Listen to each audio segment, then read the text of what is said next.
Hey, Kevin, when you hosted for Diddy, did you catch any baby oil? Rihanna, did you attend any of P. Diddy's parties? You know what they're gonna do to you in jail? Why am I going to jail? Let me show you. What? I did not have that girl that night. Hart just said we used to wrestle over the Frosted Flakes. That was stupid. Right before Diddy gets arrested, Kevin Hart has all 4 of his vegan restaurants closed at the same time. Rumors online say Diddy was an investor in the vegan restaurant and then it was tied to criminal activities or something like that. And there's a tape of Kevin and Usher out there that's keeping Kevin quiet when it comes to Diddy. So what do you think happens when they catch Kevin Hart in the street and ask him point blank, what's going on with Diddy parties? You're not gonna believe this answer. Hey, Kevin, when you hosted for Diddy, did you catch any baby oil? You'll see, When I hosted for Diddy, Yeah. Nah? you asking the wrong person the wrong question. What's your question? Do you think he's safe in jail? Wrong person the wrong question. You asked me about bread for me, tell me God. Kevin Hart had one job. All he had to say was, I did not participate in any freak-off parties and it would be done with. But instead he deflects the question completely, even though we know you hosted Diddy's parties, and I'll show you guys that later and show you how crazy it got. And you know what's weird? Is they asked Rihanna the same thing in public, and look how she answered. Rihanna, did you attend any of P. Diddy's parties? Were you involved in any of the freak-offs? That's crazy.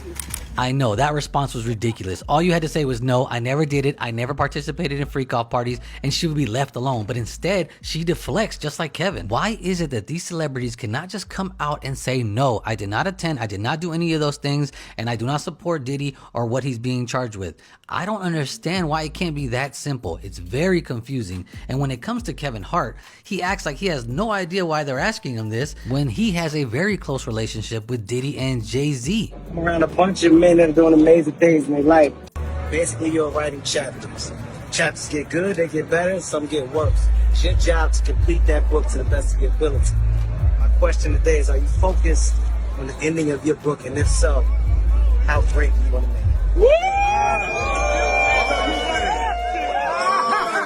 Kevin can act dumb for the paparazzi, but we know you've been to plenty of Diddy freak-off parties, and I hope you're not on those tapes, and I also hope you got checked, because you know Diddy is passing around that herp like it was a collection plate at the church. I think you have to be pretty close to be giving out speeches at Diddy and Jay-Z events. You're talking about the top 2 people in hip-hop who have every connection to every other industry. Jay-Z picks who performs at the Super Bowl. Diddy started companies with Harvey Weinstein. They pick who's gonna be on top. Pay careful attention at who still has a career and who doesn't. When people are against the Illuminati, then they get punched in the face all the time. There's rumors that Kevin Hart tried to tell the elites no, and because he did that, they put out a tape on him to show that they got the power to end his career whenever they want. You know what they're gonna do to you in jail? Why am I going to jail? Let me show you. What? This is gonna happen to your little in jail. Embarrassing you is just part of the ritual, and it just keeps happening over and over again until you submit to their will. I know that I'm gonna hurt the people closest to me. She's the woman at the center of the Kevin Hart extortion scandal. I'm not an extortionist. You might have heard about this story when it happened, but it goes so much deeper, and I'm going to show you stuff you've never seen, I guarantee you, with audio of Kevin Hart telling exactly what happened. It was definitely a setup by the elites, and the evidence I'm about to show you about how it really went down is kind of shocking. She and Hart were secretly videotaped getting intimate in a room at the Cosmopolitan Hotel in Las Vegas. It's crazy because the only reason Kevin Hart's career survived this is because he was able to blame one of his friends of 15 years for being the one to extort him and making Kevin Hart now look like the victim instead of the perpetrator. The popular comedian and actor claims someone tried to extort a reported $10 million by threatening to release the tape. Not only was this a complete lie that nobody ever asked him for millions of dollars for the tape, but his boy who he blamed for doing it wasn't even there the night that Kevin slept with the girl. Much less, there's not one piece of evidence to connect him to this. We're going to law enforcement to catch the criminal who did this. Kevin knew the 2 girls he took with him to the hotel room that night are the ones that recorded the video, and he said so on his own to the district attorney. Before we jump into the audio, let me catch you up on the details of the event. These are from Kevin Hart's own words. I'm just wrapping it up because his audio is a little muffled. He says he went to Vegas on a jet with his billionaire friend, and these 2 girls, Morgan and Montia, who were in the hotel room the night of the incident, were with this billionaire friend. He didn't want to name him because he said he's married. He didn't want to put him on blast. Okay. Mind you, his friend JT Jackson, who took the blame, wasn't even on this plane, wasn't even in on Vegas. He flew in, I think, the next day because he's in none of the pictures of the night they went out. Kevin said he was flirting with her. Everything was going good. He got off the plane. He went to go play some high stakes poker. And then afterwards, they went out that night where he mentions that he took some Molly. He's saying his friend offered it to him. He didn't say the friend's name, but the rumors are Kevin likes to take Molly when he goes out, much like Diddy does and what they do at all his parties. He said, come on, Pastor Lee, I'll never let you do anything. He said, look, man, I haven't done that shit in years. I said, I'm not going to, I said, give me half. Give me half of it, okay? And I'll put it in my drink while it's watered down, okay? That way it's watered down. I do the half because it's in my drink. I'm fine. I'm fine. We're drinking. The night is good. As that night goes, I'm now with the girl Monty at the end of the night. Monty and Morgan came to the room, right? They came back to the room. They make drinks while we're in the room. They make drinks. Yeah, at this point, I've been with them. You know, they've been there. They were on the plane. At this point, I'm not going to lie. My comfort level with the girls was comfortable enough to say, okay, guys, go ahead, y'all make it. Y'all gonna make the drink. I went upstairs to go put my stuff up. I come back downstairs. We take the shots and we take a drink. After I take the shots and drink, I go, look, I'm fucked up. I go upstairs. When I go upstairs, if you look in one of the pictures, I have on a black shirt. My black shirt is buttoned up to the top of my fucking throat. It's buttoned up. I laid in the bed. I'm dressed. I didn't get undressed. I remember getting in the bed. If you look at the color pictures, I have on the same black shirt. It looks like it's a different color because of the light. It's the same black shirt with a collar. That same shirt is the shirt that I got in the bed with. And where the fault is, I don't remember what Morgan did. I don't remember if Morgan left when I went upstairs. I don't remember if Morgan took a second and came upstairs. I remember Monty got in that bed. I'm knocked out. Nothing happened that night.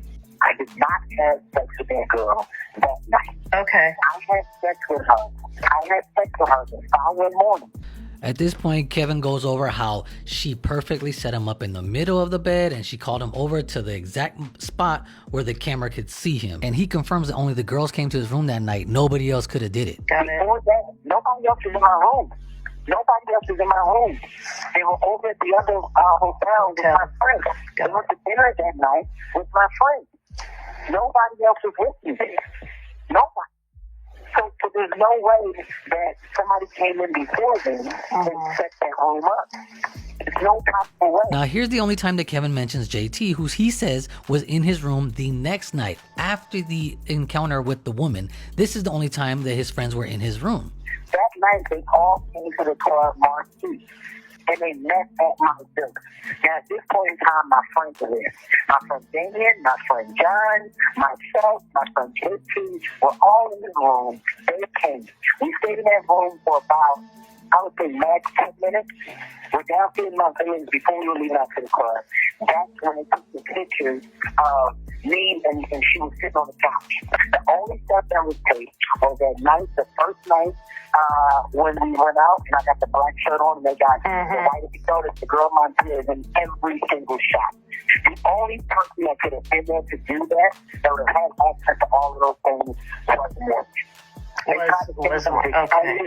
Now, I'm not going to play the whole thing. If you guys want to watch the whole thing, I'll link to the channel below that actually went in and got the documents and the audio file. She's a lawyer. She's really good. She got all the tea on celebrity cases and documents. But I just want to hit one last part where Kevin clearly states that he found out about the video because somebody was trying to sell it to Media Takeout. He then had Media Takeout discuss a negotiation with them to buy the tape for like $30,000 to $60,000. And then we cut back to where Kevin says right here, he recognizes that the screen grabs from the video where it was only 3 people in that room, Montia, Morgan, and Kevin. Right.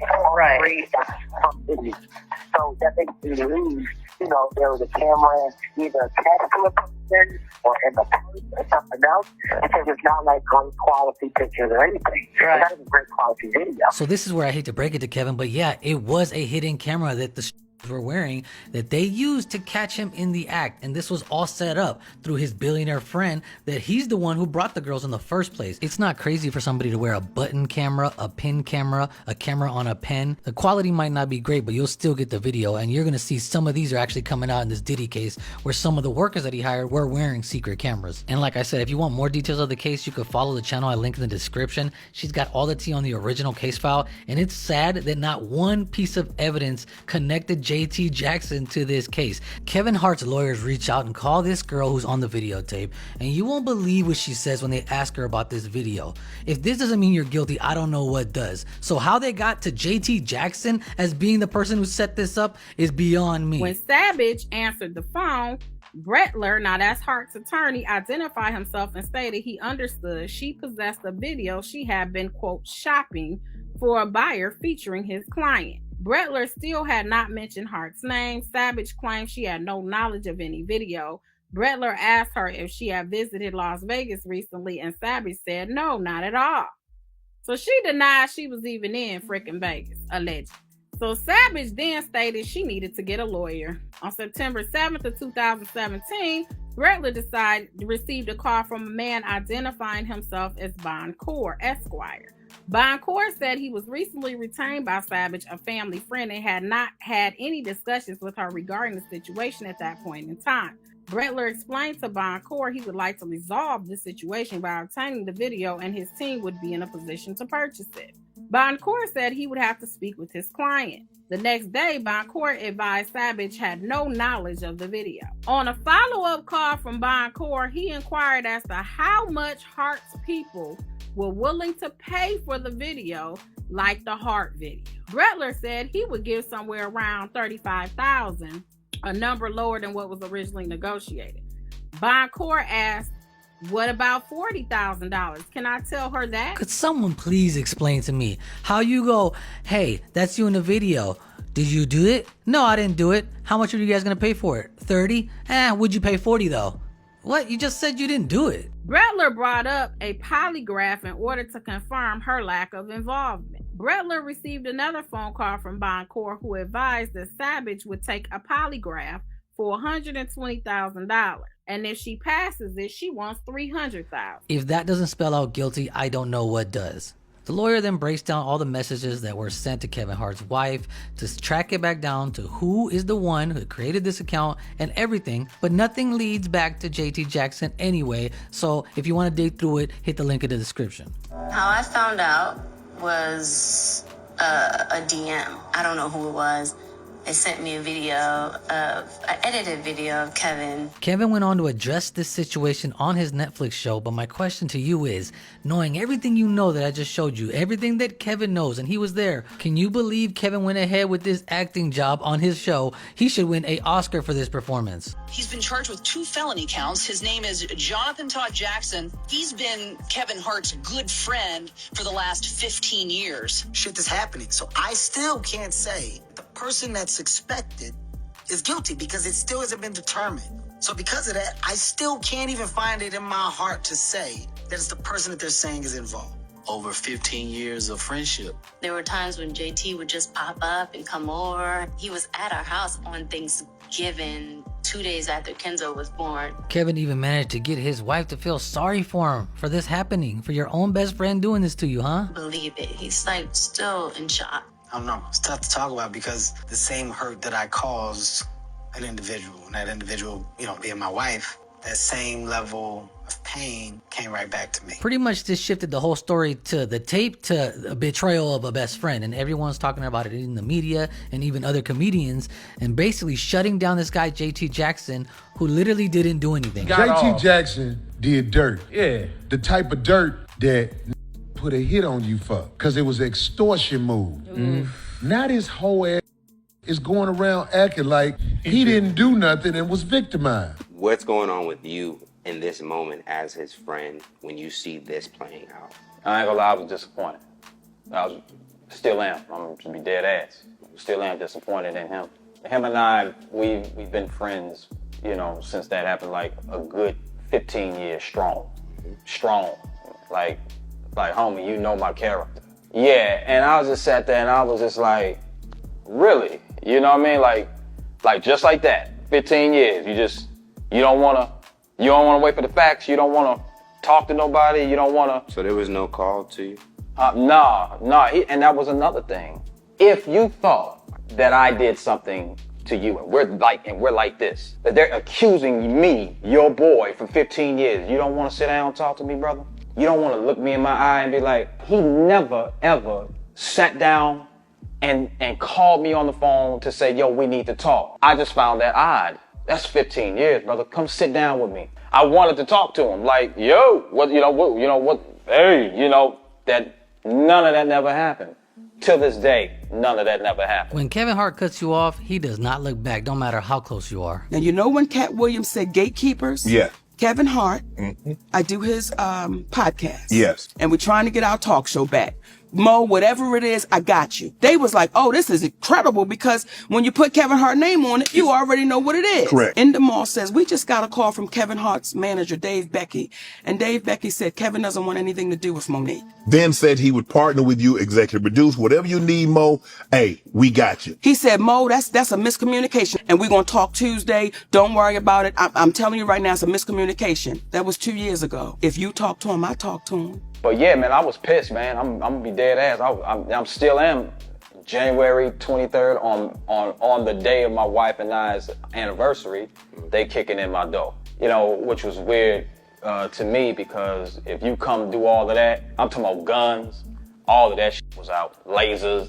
They had it all. They took the whole door down. Needless to say, after ruining this man's life, having everybody in the industry shut him down, he had no way of making money. He still didn't talk bad about Kevin, even though he could have. I was never on the payroll with Kevin, period, ever. You know, did he look out for me? Oh yeah. I never take that away from him. I told him, I said, hey man, listen, but you looked out. Like, Kevin looks out, you know what I mean? So I had a career going already, you know, so I didn't need to extort anybody. So Kevin's team want to make you believe that this guy, who was a working actor and good relationships with everybody in the industry, Kevin took care of him every time they went out.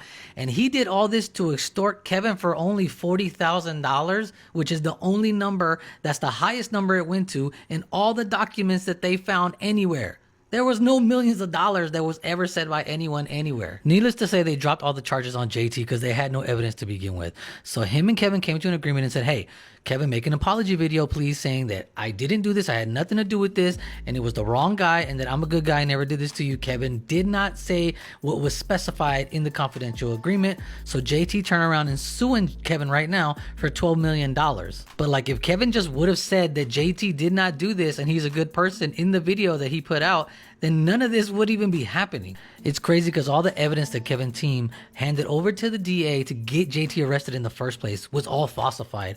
They created fake emails inside of Microsoft Word trying to say that it was JT's email asking for money, but you know, when you save a file, you could check the date on when it was created. And all these emails were actually created after the emails with media takeout and after his lawyer talked to Montia. Now, we could give Kevin the benefit of the doubt and say that he didn't know. Maybe his team made up the whole thing to convince him it was JT Jackson. When you fast forward, once the DA realized that and realized that they got it wrong, what they should have done is dropped the case, walked away. What happened is that Kevin got together a team of very powerful and well-known attorneys, and they basically concocted a story to make Kevin look like the victim in the case. For what? I don't know. But maybe if that's the case, he could fire everybody involved and prove that he really didn't know. I don't know if you've had this, but I've had people throw millions of dollars in my face to do something I didn't want to do. And what? Just, you've been off, yeah. Oh, they're in the room. Yeah. Now, I've had to turn down $50 million 4 times just to protect my integrity and that virgin hole I was telling you about. Because P. Diddy be wanting the body. And you gotta tell him no. Like, it's open dialogue. Yeah, you want me to keep talking about it? By all means, we can talk about anything. But don't do it. Yeah, Just remember that all this is alleged, and I do believe Kevin is a good guy, but could he just be a puppet that's being controlled like Cat Williams said? Kevin doesn't have to worry about what people are going to say about him wearing a dress because of the long line of dress-wearing people before him. So now Some of us are against the Illuminati, and we are against the Illuminati at our own detriment. When people are against the Illuminati, then they get punched in the face all the time. We all love Dave Chappelle. Exactly. Dave Chappelle has never been a part of the Illuminati. They don't want him or me or people like us. Dave Chappelle's old friend actually had a story about how Dave was freaked out when he told Comedy Central, "No, I won't be your puppet," and they showed up. Remember the Aspen Comedy Festival? He came there and he was freaked out. What's going on? And all I could say is he was visited. And when he told me who visited him, my heart stops for a second. I'm like, "Get the fuck." He went, "You believe me, right? You believe me, Jim, right?" He's like, "They came to me." And he said the names. I'm like, "Yeah, the fuck." And what happened? And then all of a sudden he went to Africa. I know for a fact. He was corrected. Correct. He was, "Hey, we need to have a conversation." It's not necessary for us to stir up that hornet's nest unless we intend to get stung 1,000,000 times. I didn't understand that. They had to sting me 1,000,000 times.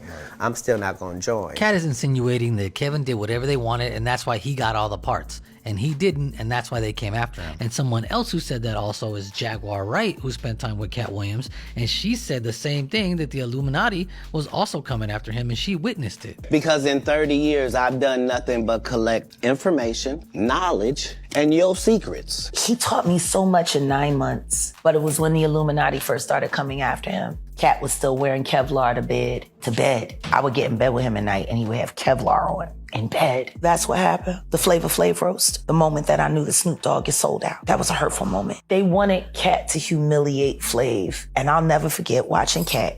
And he's sitting there looking at the fucking script and just shaking his head. And then the next thing you know, the phone rang and he picked up the phone and it was Comedy Central. And I listened to him threaten to kill him. He said, "I'm not doing this. You are not going to get a black man to agree to do this to another black man." And then that's when all the incidents started happening. Them sending people to the house. If Kevin Hart was dumb enough to let a stripper record him, you think Diddy doesn't have tapes on him? The machine you worked for, Kevin Hart. Kevin Hart. It is a time for Hollywood to hear this story. It's not going to be scandal was with the first baby, the one in Vegas. Yes. So these other scandals. It's another one in the office. Correct. And showering and then going home. Like, I told Aniko, Kevin is cheating on you with a girl named Mick Snorgan. Here I cut up all the clips of Kevin hosting Diddy's freak off party, and I just summed it up to the quickest part so that you could see what happened and how the relationship is with Diddy and Kevin Hart. Kevin, come here. No homo. We're going to have a contest. You know we're going to have a contest. We're going to get our breath first because your breath is stinking sometimes. And we're going to go back and forth. First of all, make sure my mic is on. Before I get into trashing Diddy, I'm going to acknowledge him on a special day. I bought the album. You know what I'm saying? You bought it? I didn't ask you for nothing. No, you didn't. I didn't ask you for nothing free. Yes. I downloaded it. I didn't go to the store because I'm lazy. It's a movement. I'll definitely go and take a swig of Mr. Rain. And for real, you the comedian, so go light on me. Tonight's my night. Don't kill me. No, I'm definitely going to kill you. Let's go in and let's Hey, yo, check it out. We getting so much money out here. I don't really feel secure. So, no homo. I'm taking big white people with me everywhere.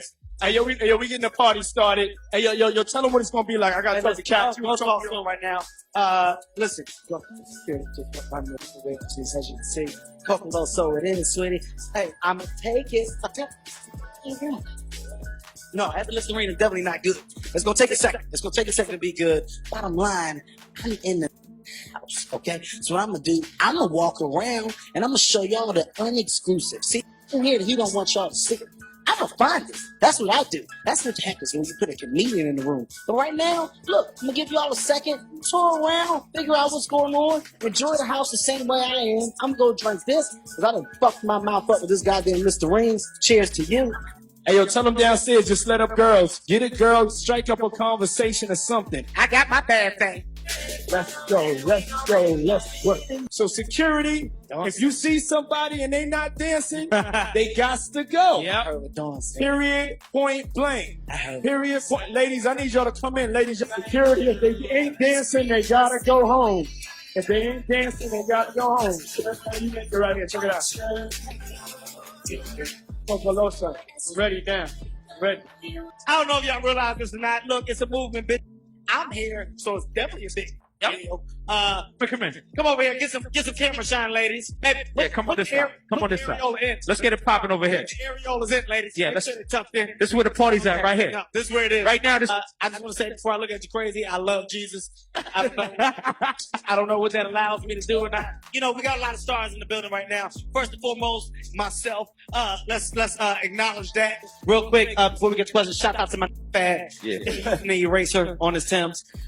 Hey, Puff, look, real quick. I want to ask what the people. Hey, yo, know, for real, okay? if you hit me that hard again, Listen, dude, listen. Okay, first of all, get your body together. Work out. Hey, listen. Wow. Trey Songz. Wow. Who's here somewhere. I'm right here, Puff. Oh, he's here? I saw Where's he? him in the Uh-oh. Yeah. Come on in. It's Trey Songz, yo. Make some noise for Trey Songz in the building, ladies and gentlemen. Shout out to Trey in the building. Whatever. You know, heard you just came from the garden. Great. Yeah, it's good. Sold out show. Whatever. That was cool. Hey, yo. We need to pass some Ciroc out over there. I see y'all over there. DJ Clue, we want to thank you for being one of our first supporters, man. Hey, what's going on? It's official. We're here. Dirty Money album release party. Last train to Paris. It's crazy. I decided to switch scenes. Got too hectic down there. I'm not jumping the tub myself. You know, once everybody moves out, you know, just me and the lady. This is my scene. I'm used to this type of thing. You know, doing what I do best. You know? Oh, did the camera catch that? Got the camera. Got the camera off. Okay, listen, we're live here. It's still a Dirty Money Last Train to Paris release party. We had technical difficulties last time, but I'm gonna tell you something. When you with troopers, we act as troopers and we fix situations. We're up here, everybody's safe. You know, no, this one's here. We had Trigger Trey on the scene. Honestly, second degree black belt in first aid. Right now, also my man Terrence, BT 106 Park, he's in the building. Shouts out to Terrence for a very small waistline on his pants. Listen, we're really right now. Listen, what we're doing is unbelievable. No, T, no, listen. What we're doing is unbelievable up here. Dog, listen, it's all love here, okay? I'm tipsy, everybody's tipsy. Get in the tub, sweetie. Be careful. If you fall, that's a lot that's gonna go down. Girl, sit your ass in the tub. Trey, if you can't put it in the knot. If you can't, Trey, can you put it in the knot? It was quick. Fab was chilling over there. I recall, Fab. You had just got your drink. You were drinking your drink. Puff, we're doing a reenactment. Still haven't got mine. I still haven't. Dude, we're doing a reenactment. Okay, look, we're showing the people what just happened. Okay, Hold on. listen. You got that. Trey, yours is right there, man. I was about to be upset. Hey, well, maybe that's enough. I'm giving an interview. I say, hey, listen, it's real big. Listen, I say it's real big. It's a movement. I hear Fab go. No, it wasn't fast. It was Trey. No, Trey, you on this side. That's what fucked me up. No, I was right here. That's what I'm saying. You were right here. No, maybe that's enough for your ass. No, so I was like this. What? I heard Trey say. Because the camera was on. I was trying to have my shit together. You know, my sexy shit. Okay. So I was like. That is how he looks. That is definitely how he looks. Oh, shit. Her hair's burned. I'm still giving an interview. So this is how bosses do it. I hear Fab go. Oh, shit. Oh, shit is on fire. I didn't register the information yet. I said, and our shit is fire. Because this is what we do. I turn around to see a full-fledged flame go out. Before anyone can act, Trey tried to. What did you try to do? Did you try to get in there, Trey? I don't really remember. You didn't. No. I think she went. She went under. Baby, your part. Do your part. She went under. It was dip quick. Low, dip low one time so they could just see what you. Yeah. The water was deeper though. Came up, flame was gone. At that time, I was in panic. I had asthma. It was a difficult situation. I ran by then. Fab was out. He was out of here. Trey started to sing his first single. Why he went in the full-fledged song, we don't know. Puff came up and started dancing and started saying "Last Train to Paris." It was definitely cool. We turned it into a movement. That's basically it. Can we get a shot of Terrence's pants? Watch out. Get a shot. Look at his pants. Let's get a shot of his pants. I've never seen anything like that. It's a very small waistline. As you can see, situations are handled, everything's fine. Last train to Paris. Shouts out to my man Fab. Shout out to Trey. My man Clues in the building as well. Kevin Hart, we're here. It's a movement. Go downstairs. I'll check back with you guys in a second. Yo, y'all don't understand how official the party is. I'm on the ones and twos right now. It's Dirty Money. Last train to Paris. We're about to take this bitch to the second level. Okay? That's me. They get the camera on my fucking hands. I'm about to get loose on this bitch, nigga.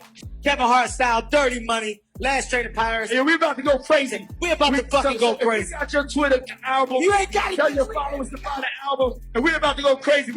We're about to go to the VIP room upstairs. So We're tell about to go everybody to to the tune in. fucking VIP upstairs. Say it with your chest, bitch. It's official. We about to turn this bitch up, nigga. Ones and twos, Kevin Hart, Last Train to Paris. Feel my fingers, bitch. And yo, Philly, I'm coming, Philly. I'll be there soon, Philly. LA, I got an album release party out there. You'll see me. We want to thank you. Come in. Don't sit on the bed at night. No homo. No, just don't get close to the bed. Don't get close. But it's just like, yo, we want to thank you for hosting the thing, man. It's been a pleasure. You didn't have to do it, and you did it. No. I definitely didn't have to do it. I definitely didn't have to. First and foremost, I'm not getting in the bed. Shout out to him and what he did. I'm just gonna, if we can, let's just put the camera a little this way, just so we're not. I don't want my shot to even. I don't want it to come close to the bed at all. I should look like he fresh off a goddamn plane. I should. Fresh off the garden stage. That's my brother right here from day one. We used to wake up and, pause, but like that's how. Back in the days when he was like 10 and I was a little bit older, his older brother, we used to fight over the frosted flakes. You know what I'm saying? Before pause was invented. You know what I'm saying? But it's my brother for real. We used to actually wrestle off of the frosted flakes because he used to always get them early with me. Now he's the richest song in the world. And What the f did Puff just say? Nobody's going to acknowledge this but me. Puff just said we used to wrestle over the frosted flakes. And we're streaming live. That was stupid. Listen, that was fucking stupid. Listen, having a good time, yo. Your usher made it in the. Hey, yo. Click here to watch the tapes Diddy has on every celebrity, and I'll see you tomorrow for another video.